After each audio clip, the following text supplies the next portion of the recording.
Mary Carr, who was she really? Fact, adaptation, and fictionalities of a female Victorian gang leader. So, I first discovered Mary Carr's history in 2021 whilst writing a novel about a fictional character. I wanted her to interact with some sort of real aspect of Victorian history in London. And I delved into the British newspaper archive for something. It could have been a suffrage movement, an art exhibition, anything that might work. And I came upon Mary Carr. She became part of that fictional story, which is a novel called Simple Twists of Fate. And I became hooked on Mary's history. And I spent 4 years researching her life and wrote a novel of her history called Mary, Queen of the 40, using the facts as well as some of the supposition that I had discovered. And then I realised I got such a huge bank of research, I could write a non-fiction book about her too. And my book, Victorian London's Most Notorious Female Gang Leader, The Life of Mary Carr, Queen of the 40, was published in February this year. So Mary's been part of my life for the last 5 years. And in February last year, a version of Mary burst onto TV screens in the Disney Plus series A Thousand Blows.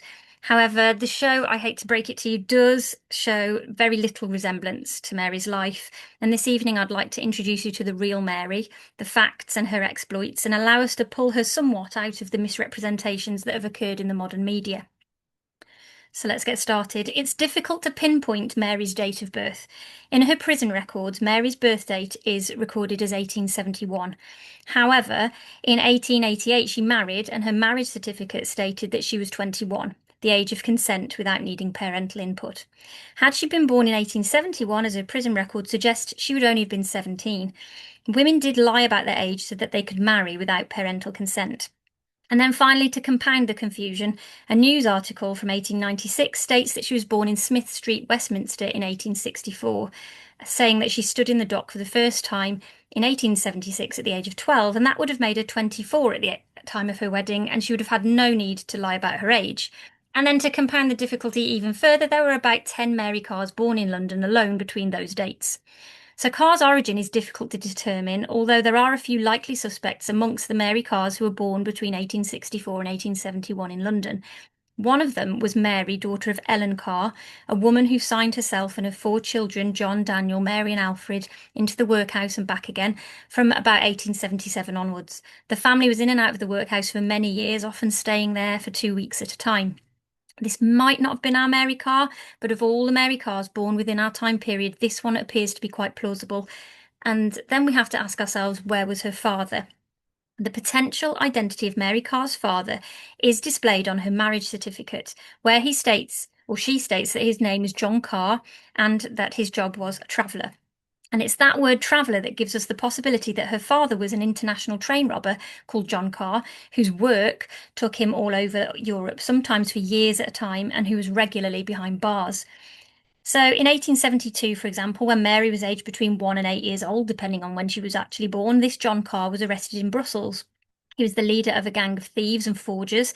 When his rooms were searched, police discovered a safe containing £10,000 of bonds, the spoils of 8 robberies on the continent. Carr was sentenced to 5 years. Soon after his release in March 1876, he was extradited from Germany to stand trial for stealing a £200 note from the Bloomsbury branch of the London and Westminster Bank. Lack of evidence to place him at the scene saw him released without charge, and then on the 1st of June 1877, John Carr, along with 2 others, were arrested for robbing a train heading to Paris carrying £70,000 worth of bonds. At trial, Carr was acquitted. This John Carr was most definitely a traveller, and if he was our Mary's father, he left his family to starve. So there you can see the marriage certificate. You can see her age on her marriage certificate, 21. You can see that it says her father's name and surname, John Carr, traveller. And you can see the snippet from the newspaper report underneath that tells us that she was born in Smith Street, Westminster in 1864. So we have lots of disparity about when she was born. Now, newspaper reports state that Mary started out as a flower girl, but the wages of a flower girl were poor. Reports of her early schemes were printed in abundance after her second arrest, which allows us to explore her variations of popular scams perpetrated by numerous London street tricksters. Lloyd's Weekly detailed her scheme called the bus fare trick. Choosing a well-dressed gentleman and asking if he might lend her some bus fare to get home, Mary would tell him that her pocket had been picked. She would ask her victim to walk her through the darkening streets back to the omnibus stop, where her companions would be waiting. Mary would then turn on the gentleman and accuse him of indecent assault. Her companions would act as witnesses and threaten to call the police and ruin his reputation. Men who refused to pay would have their pocket watch snatched by one or another of the girls once the code phrase, call a policeman, was given, and then they would all run in different directions. Mary boasted that once she'd collected £40, about £6,700 today for context, in 1 week using this scheme. Mary Carr was also an accomplished pickpocket. Dressed finely, she and her companions would target men in public houses. Mary would sit close to her victim. She'd charm him, flirt and brush against him, pick his pockets or swipe his pocket watch, and then she'd pass the watch covertly back to one of her friends who would take it straight away to a fence and sell it on. During one such occasion, the gentleman in question discovered his watch was missing before she'd managed to leave the public house, and he'd been distraught at losing it, declaring that it was his grandfather's, told her he'd been pickpocketed, and offered her a reward, or anyone a reward of £20, roughly around £3,200 today, if it could be discovered. Mary told him she knew criminals in the area and might be able to get it back. She arranged to meet him the following night, went to her fence, regained the watch, and brought it back to him the following evening. And the man gave her £20 reward and an extra £5 for her trouble. Reports state that Mary took her friends out to the Surrey Theatre in Blackfriars and then spent a fortune on mussels and whelks with the reward.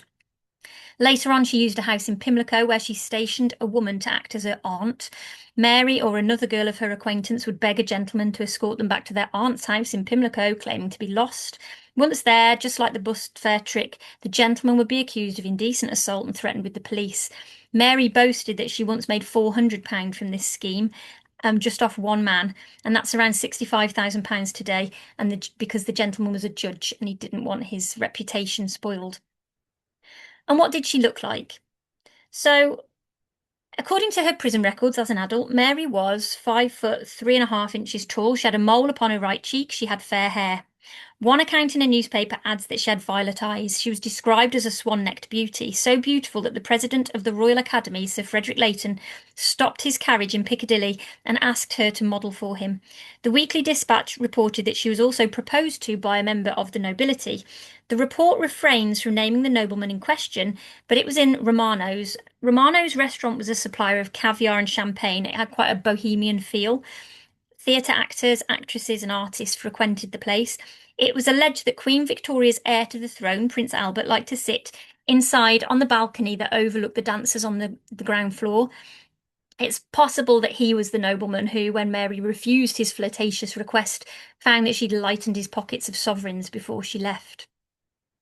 Now, on Monday, the 3rd of September, 1888, Mary Carr married Thomas Crane at St Martin's in the Field in Trafalgar Square, and you can just see it in the picture, slightly left of the centre with the tall, pointy spire.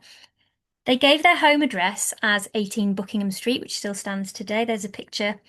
Crane's father was a chemist, and Thomas Crane himself was aged 26. He was a commissioning agent who took bets at the racecourses. But by September 1890, Mary had been arrested for pocket watch theft. She was found hiding under the counter in a grocer's shop with a pocket watch she'd snatched. Giving the fake name Eva Jackson, her birth date is 1871, and her birthplace as America, she was sent to prison for 4 months. There's no evidence that her marriage lasted any longer than this, and there's also no evidence that a divorce was ever obtained. In a report published in the Weekly Dispatch in 1904, written by an artist model named Bertha Thalmer, Mary was described as being spotted by Leighton in Piccadilly Circus selling buttonholes. Thalmer suggested her violet eyes and glorious hair drew him irresistibly to her. In his memoir, Scoundrels and Scallywags, Tom Duval detailed his working life as an inspector of the Criminal Investigation Department, or CID, at Scotland Yard. Duval describes one particular female criminal from Stamford Street, which is where Mary later lived. He gives her a pseudonym, Molly Main, which of course rhymes with Polly Crane, which Polly being Mary's nickname and Crane, of course, her married surname. And this is what he wrote. Another pretty girl, whom I will call Molly Main, belonging to the notorious Stamford Street villains, was exceedingly handsome. She had rather small features and a luxurious crop of auburn hair, but she was the most unfeeling criminal that ever lived. In fact, the police sometimes referred to her as Handsome Polly, and indeed Polly was the name D.S. Gray used when he undertook her second arrest in 1896, which we will come to shortly. As a model for Frederick Leighton, Mary would have frequented Leighton's art studio in his house in Kensington, which you can see on the left of the slide. The house is open to the public as the Leighton House Museum. It's filled with Leighton's treasures and artworks. Frustratingly, Leighton claimed he never painted the faces of his models. He painted faces that were suggested by the impression the model gave him rather than what he saw. There's no evidence of the exact date when Mary began modelling for him, but it's possible that Mary features in some of his famous paintings, namely, matched to the correct time period, Captive Andromache, which is at the top right, the Bath of Psyche, which is the long one on the left, and the Maid with the Golden Hair, bottom right. This third painting, The Maid with the Golden Hair, does not appear to depict his regular muse, actress Dorothy Dean, whose features can be easily identified in many of his works and a number of times in Captive Andromache. The nose on this painting is too long, the mouth the wrong shape. Of the three paintings, and despite a later news report claiming that Mary was Psyche, the Maid with the Golden Hair is the only one that doesn't resemble Dorothy Dean. We also have in the newspapers two artist versions of Mary's face. The artist may have been present at her court hearing. Both pictures were printed in 1896, the date of her most famous trial.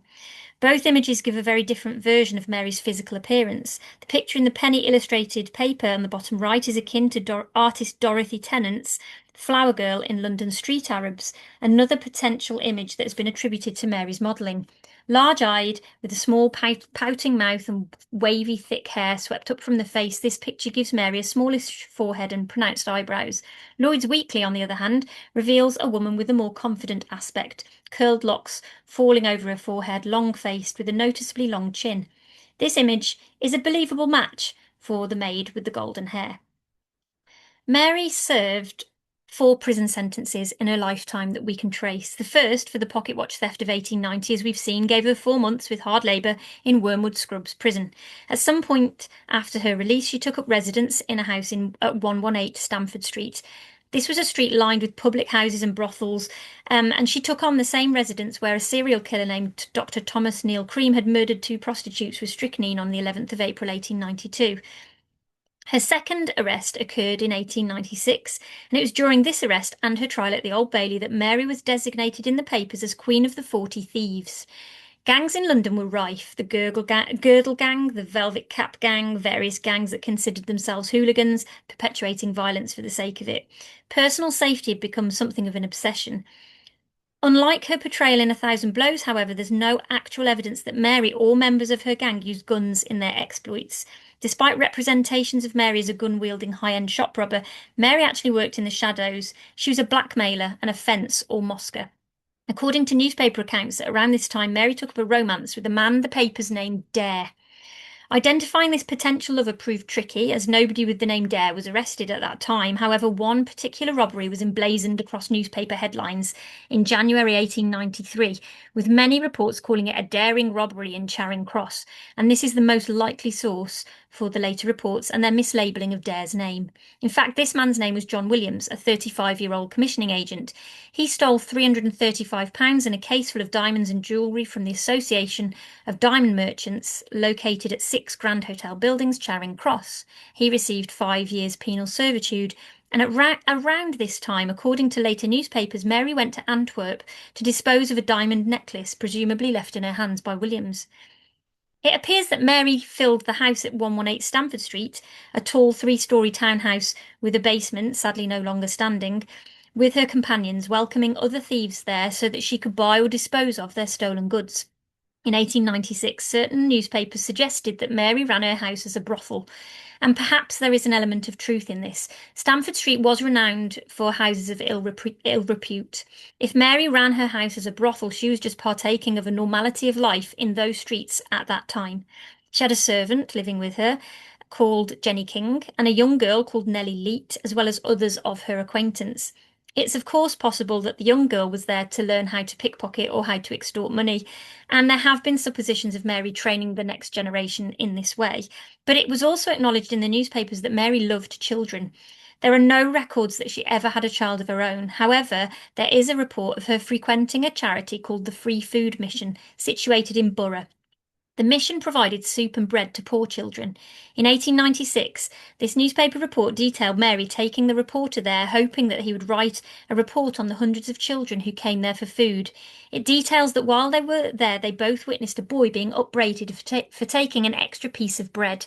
The boy said he had a brother at home with a broken leg and the bread was for him. The report describes Mary upending her purse, donating the contents to the mission, and telling those in charge to ensure there was always enough food for the poor wretches. She turned to the reporter, tears in her eyes, and asked him if it was any wonder that these people became thieves. Then she went home with the boy and gave the family money for his medical bills. Mary later admitted in court that she brought up little girls for other people as well. One report in the Weekly Dispatch in 1896 also described how Mary would provide for the family of a thief if he was arrested. It related a tale of a man who'd been arrested in South London. While he waited for his trial, his 6-year-old daughter suffered an accident that left her gravely ill. When this news reached him at his cell at Holloway, he began to pace, and medical officials at the prison were concerned he might do himself an injury. However, a day later, he received a letter stating that Mary Carr was looking after her. Instantly, the report says the man settled, stating that now he knew Mary was looking after his daughter, it would be as though she had two mothers rolled into one. And it was a child she met at Epsom Racecourse who proved the catalyst for her second and most famous arrest in 1896. We have only one record of Mary actually attending the races, but it's reasonable to assume that she was a regular since her husband and others of her acquaintance were commissioning agents, and it was, of course, a popular day out for many Londoners. Epsom Downs Racecourse in Surrey is about 20 miles from Stamford Street. On the 24th of April 1895, Mary travelled there to watch the City and Suburban race, accompanied by Phil Jacobs, also known as Phil Oker due to the colour of his coat, and Annie and Isaac Hart, who lived 2 doors down from them, well-known brothel housekeepers.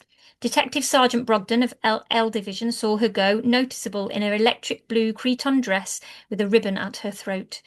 Another woman, Bridget McGee, was also at the City and Suburban race, and her presence and that of her little son Michael precipitated an event that created national headlines and that saw Mary Carr's trajectory as gang leader irrevocably altered.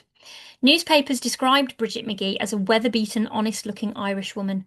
Michael Joseph McGee was about 4 years old, and he accompanied his mother between racecourses as she sold race cards. The pair sometimes slept beneath carts or wagons.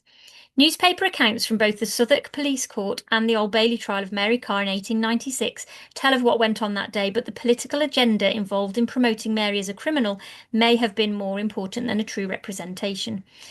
From the Old Bailey records and newspaper reports of the trial, the events of the day can be pieced together. Mary, Phil, Annie and Isaac arrived at Epsom Downs on race day. While Mary was in a booth, Bridget McGee passed by with Michael, a fair, curly-haired boy. Mary took a liking to him. She spent a little time talking to him. Mary asked Bridget if she could adopt him. Bridget replied, not for the Queen's crown, or in another account, she said, not for a golden sovereign. Mary bought her a drink. According to the testimony of Phil Jacob, or Oker as he was known, Mary asked him to grease with it back to her place, meaning to take the boy back to her house. Other accounts suggest Mary offered £1 to anyone who could take the child back to Stamford Street for her. Whatever happened, Michael was taken out of the booth on the shoulders of Phil Oker, and when Bridget asked where he was taking the boy, Mary told her that he had children of his own, he would look after Michael, and he'd bring him back shortly. The boy never returned. Isaac Hart said he would go in search of Phil and the boy, and he did not return either. Michael McGee later told a medical man, Dr. Marcus Henry Quarry, that he had been hidden in Phil Oker's cart beneath the seat, lying down in the space between the floorboards and the seat itself, hidden from view as he was taken away from the racecourse. Michael McGee was given a new name, Billy Hurley. Some accounts describe Mary taking the child around town with her dressed in new clothes. She burned his old clothes, calling them lousy, and bought him a bicycle, an expensive present in 1895. According to the authorities, Michael McGee suffered an ailment while in Mary's care, and a medical man in Bridge Road, Westminster, alerted police after she took the boy to him for medical advice. However, evidence also suggests that a police informant called Michael Parker's involvement aided her arrest too. Parker had worked in common lodging houses explicitly as a housekeeper, but possibly as a bully, a man who touts for custom for the sex workers within. He was a powerful man capable of violence, and he knew that little Billy Hurley was Michael McGee and that the police would jump at the chance to bag the Queen of the 40 Thieves. Not only this, but Parker was often in trouble with the police. Giving the police what they wanted might mean a more lenient future with them. On the 24th of February 1896, at around 1:30 p.m., D.S. Gray and D.S. Brogden arrived at 118 Stamford Street and knocked on the door. Mary let them in. Police presence in Stamford Street was a regular occurrence, and Mary could have had little idea of what was to come. Gray's account of what happened next comes from the Old Bailey records with added information from newspaper reports at the time. Polly, I want to speak to you. So down to the kitchen they went, and there was little Michael McGee with his bicycle. And Gray asked, "Does the child have anything the matter with it?" To which he stated Mary answered, "I believe so." Gray asked who had been looking after the boy, and then told Mary that she would be taken into custody for stealing the child.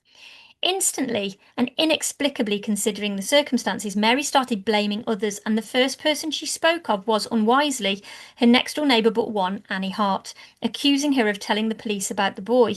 Perhaps the two had fallen out, and Mary thought this might be Annie's revenge for whatever had passed between them, but name-dropping her in this way was certainly not the sort of thing people did in those streets without some form of repercussion. Rapidly, almost as soon as she'd said it, Mary backtracked and then said that Annie Hart could prove she hadn't taken the child. She informed Gray that she and Mrs. Hart returned home together on the evening of the 24th of April the previous year alone. She explained how Phil Oker had brought the boy to her house during the day of the 24th of April whilst she was still at Epsom and had left him there expecting her to look after him. When she was asked where Phil Oker lived, she declared, "I don't know, but I can find him in an hour or two." Mary was taken into custody and Michael McGee was installed at the Lambeth Infirmary, part of the Lambeth Workhouse, where Dr. Quarry announced that the boy was suffering from an ailment that might require circumcision. Lloyd's Weekly was given access to the boy and printed an artist's image of him, reporting that he was a good-looking child with flaxen hair, and that when Mary met him he'd been dressed in petticoats with long hair, a handsome face and sunburnt skin from living outdoors.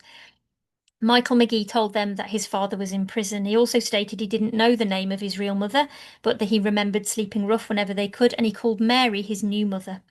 The authorities set out looking for Bridget McGee. However, Bridget herself soon discovered that her child had been found. While selling race cards at the racecourse in Warwick, accounts say she was given a copy of Lloyd's Weekly by a well-known sportsperson who knew of her plight. Lloyd's Weekly reported that she was told, "Biddy, this must be your little Billy." Bridget set out for London and her arrival was telegraphed ahead to the authorities, but the concerns rose that Mary's friends would try to accost her. The police stepped in to ensure Bridget would get to London safely. Sergeant Harrowell of Stony Stratford organised lookouts spaced out along the roads she would travel on her journey back to London. When they found her, they accompanied her to the Stony Stratford police station, and Harrowell escorted her to the train station, paying her fare to Euston personally. She was given an escort to Lambeth Workhouse, where she stayed during the trial. Allegedly, Mary's friends attempted to gain access to her in the workhouse, but Mr. Edwards, the master in charge, kept her safe from their harassment. And then at long last, Bridget McGee was taken to the police station to identify her child under supervision. As she entered, Mary was brought past her, and instantly, without prompting, Bridget recognised her and declared, "That's the woman who took my child." After identifying her son, however, Bridget was not reunited with him. He was taken under the wing of a woman called Nurse Fisher, who undertook his care while waiting for Mary's trial. Mary appeared at her police hearing in a very public demonstration of her own wealth. She wore a black fur-trimmed mantle, a watered silk blouse, a broad-rimmed Rembrandt hat, and diamond rings estimated to be worth in the region of £300 to £400. Initially, she was to be out on remand until her trial at the Old Bailey, with bail set at two sureties of £100 each. But complications arose while she was not at home that resulted in an alteration. Annie Hart had discovered Mary's use of her name when she was arrested. While Mary was in custody, Annie Hart gathered some of her acquaintances together and they broke into 118 Stamford Street. Nellie Stanley, Elizabeth Darcy, four more women and two boys, possibly Darcy's sons, went to Mary's house. Young Nellie Leet, the girl, let them in. And they battered one of Mary's friends called Mary Wood, punching her in the eye. Then they smashed up the place, damaged a picture, damaged glasses, and stole a dress and half a pint of brandy. Annie Hart's revenge cost Mary her freedom. Due to fear of retaliation, her bail was up to £500, and she ended up remanded in Holloway.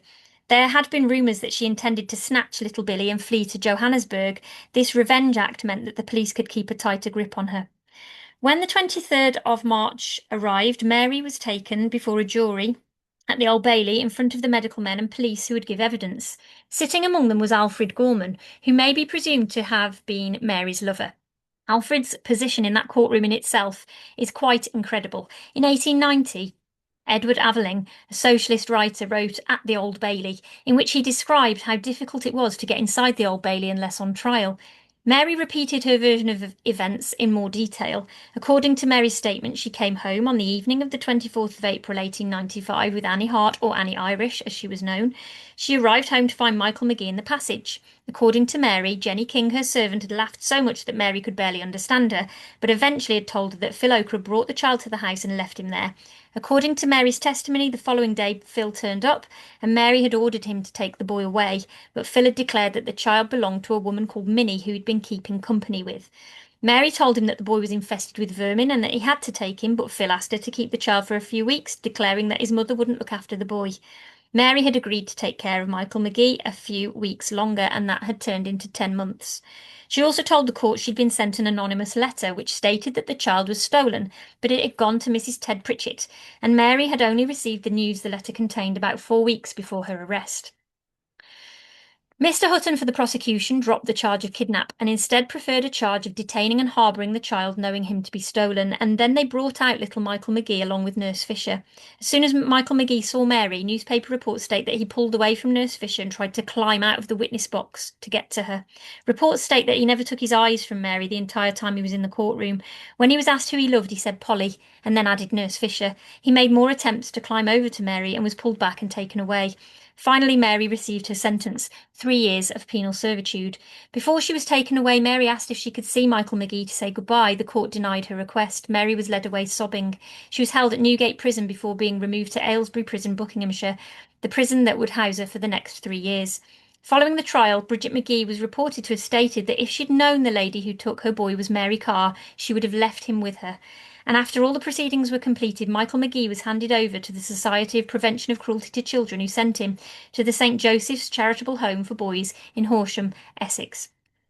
Mary left Alfred Gorman in charge of 118 Stamford Street. However, within 6 weeks of her arrest on Easter Monday, 6th of April, Alfred invited an actress named Elizabeth Bartholomew back to 118 Stamford Street, where Elizabeth was given coffee, which she later asserted might have been drugged.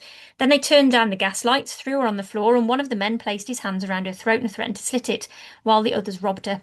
Then the men fled the scene. Bartholomew ran straight into the street and called for a policeman, and by 4 a.m. the men were all in custody. The other occupants of the house were turned out, the furniture was removed, a padlock was put on the door. Rumours spread that the police had taken up the floorboards to look for stolen property, and on the 13th of May 1896, Alfred Gorman went to prison for 5 years for his part in the robbery, and by September 1896, 118 Stamford Street had been amalgamated with 116 and became part of Mason's Hotel, and Mary's home was gone. While Mary was in Aylesbury, another woman declared herself to be Queen of the 40 Thieves. Minnie Duggan.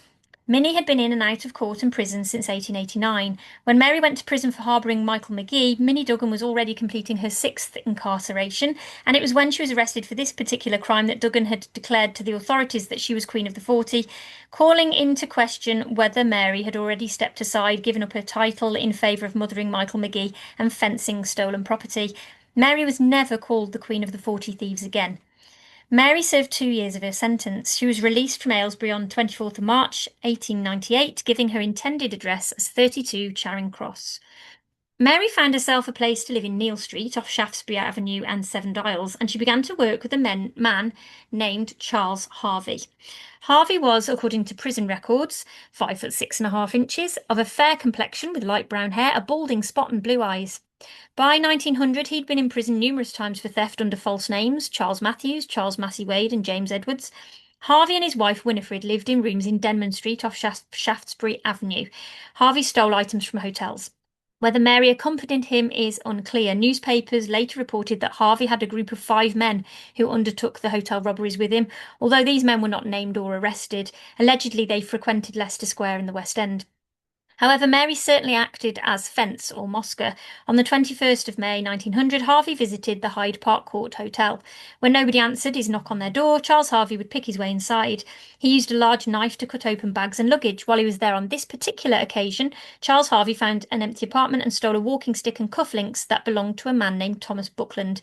This walking stick would cause him and Mary trouble later. Harvey went to the Carlton Hotel on the 19th of June and entered the rooms of the Count and Countess Sigardi.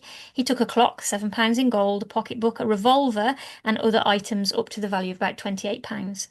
On the 13th of July, he went to the Walsingham House Hotel and he profited from a diamond and pearl brooch, a gold brooch and chain, a coral chain, a gold watch, a silver watch, and a tortoiseshell eyeglass belonging to two American women called Helena Louisa Farr and Annie Brown Colum. Mary took these items to sell on. She visited G.E. Gill's pawnbrokers on Hampstead Road. Gill bought the gold watch from her. She left the shop, but the ticket boy recognised her when she came back again later in the day, and she pawned that time the diamond and pearl brooch and the gold brooch and chain, altogether taking £13 and 5 shillings. On the 16th of July, Harvey targeted the Hyde Park Court Hotel carrying a walking stick. Whilst he was there, Mr. Thomas Buckland recognised his own walking stick in Harvey's hand, alerted the authorities, and Harvey was arrested. D.I. Drew went to Harvey's residence and discovered Winifred Harvey and Mary Carr. Some reports say that the two women were about to sit down to a lavishly spread table for lunch. Drew and his men searched the premises and found Thomas Buckland's cufflinks and the Count Sigardi's revolver, and both women were arrested. At the police hearing, G.E. Gill, the pawnbroker, identified Mary as the woman who came to his establishment twice in one day to pawn items matching the description of items stolen from Helena Louisa Farr and Annie Brown Colum. The newspapers printed stories of the arrest, some mistakenly labelling Carr and Charles Harvey as a couple. At the Clerkenwell sessions, Mary, described in the newspapers as a handsome young woman of 29 years of age, using her prison details to denote her birth date, stated that she did not know the articles she pawned were stolen. Without anything to link Winifred Harvey to any of the crimes, she was released. Mary and Harvey were remanded for trial. At the later court hearing, the main witness who might give evidence against Mary, Mr. G.E. Gill, the pawnbroker, was not present, and he died in the interval between her initial hearing and the trial.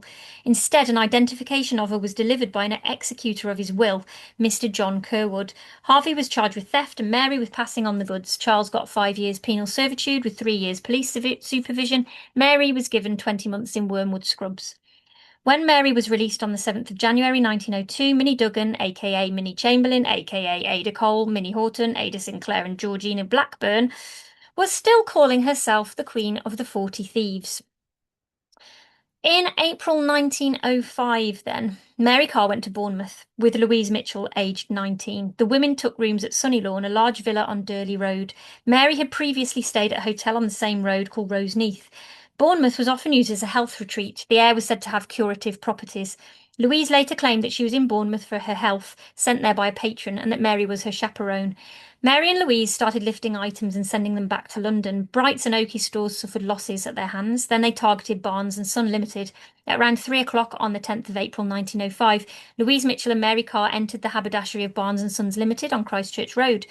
Louise had pulled all the stuffing out of her hand muff, an old trick used to make more room to secrete stolen goods.